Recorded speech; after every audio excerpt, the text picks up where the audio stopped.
सैकड़ों किलोग्राम रेशम, चांदी और सुनहरी धागों से तैयार किया जाने वाला खाने काबा का गिलाफ कई दहाइयों से हर साल जुल्हज के इस्लामी महीने में हज के मौके पर 9 जुल्हज को तब्दील किया जाता रहा है।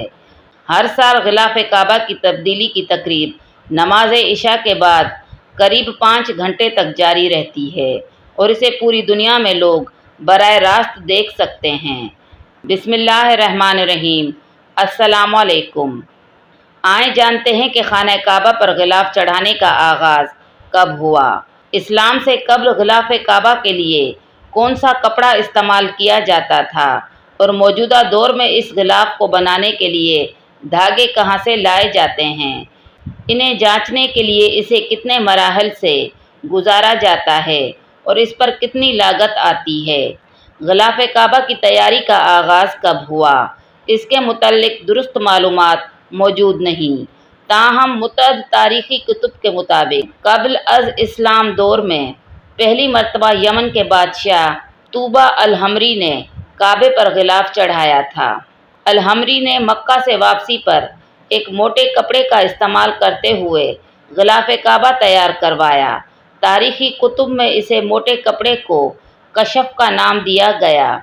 बादअज़ां इसी बादशाह ने यमन के एक कदीम शहर में बनने वाला बेहतरीन कपड़ा इस्तेमाल किया गया। तूबा अल-हमरी के बाद के दौर में गिलाफ काबा के लिए मुख्तलिफ कपड़े इस्तेमाल किए, जिनमें चमड़े से लेकर मिस्र का कप्ती कपड़ा तक शामिल था। माजी में मिस्र से तोहफे के तौर पर हर साल गिलाफ काबा भिजवाया जाता था। इस दौर में जमाल अब्दुल अल नासिर हाकिम थे, लेकिन सन 1962 में जब तक गिलाफ काबा बंदरगाह पर पहुंचा तो काफ़ी देर हो गई थी। इस मौके पर सऊदी अरब में सन 1962 में शाह सऊद ने शाह फैसल को गिलाफ के लिए कारखाना लगाने का हुक्म दिया, जिसको मुकम्मल किया गया। तब से इसे मकामी तौर पर तैयार किया जा रहा है और ये सिलसिला जारी है। शाह अब्दुल अजीज़ के दौर में इस गिलाफ की तैयारी के लिए अलग से एक महकमा तामीर किया गया और यूं इस मकसद के लिए कपड़ा मक्के में ही बनने लगा और इस काम के लिए एक कारखाना भी लगाया गया। इस कारखाने में गिलाफ काबा की तैयारी के दौरान इस्तेमाल होने वाले पानी तक को पाक किया जाता है और गिलाफ काबा की तैयारी में इस्तेमाल किए जाने वाले रेशम को इस पाक पानी से धोया जाता है। इस कारखाने में गिलाफ काबा को जिस रेशम से तैयार किया जाता है, इस पर सुनहरी और चांदी के तारों से कुरानी आयात कुंदा की जाती हैं। गिलाफ की तैयारी में इस्तेमाल किया जाने वाला रेशम इटली, जबकि सुनहरी और चांदी की तारें जर्मनी से आती हैं। सरकारी वेबसाइट पर इस गिलाफ की तैयारी से मुतालिक मालूमात दी गई है, जिनके मुताबिक गिलाफ काबा को बनाने के लिए इटली से लाए जाने वाले रेशमी धागे आला मयार के ग्रेड A5 के होते हैं और इनकी मोटाई 3 मिलीमीटर होती है, जो मजबूती और लचक की ज़मानत देती है।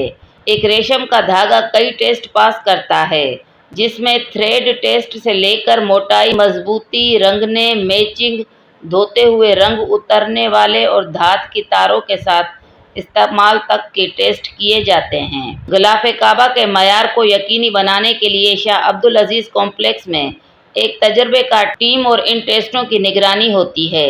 गिलाफ काबा की तैयारी पर लागत का तखमीना लगभग 2 करोड़ सऊदी रियाल होता है, यानी तारीख का सबसे महंगा गिलाफ। इस गिलाफ की तैयारी के अमल की निगरानी 200 से ज़ायद मैन्युफैक्चरर्स करते हैं, जिनमें बेहतरीन काबिलियत, तजर्बा, साइंसी और अमली काबिलियत रखने वालों को मस्जिद नबवी और खाना काबा के उमूर के लिए मुलाजमत पर रखा गया है। रेशम को स्याह और सब्ज़ रंगों में रंगा जाता है और गिलाफ की तैयारी के दौरान खुसूसी केमिकल भी इस्तेमाल किए जाते हैं।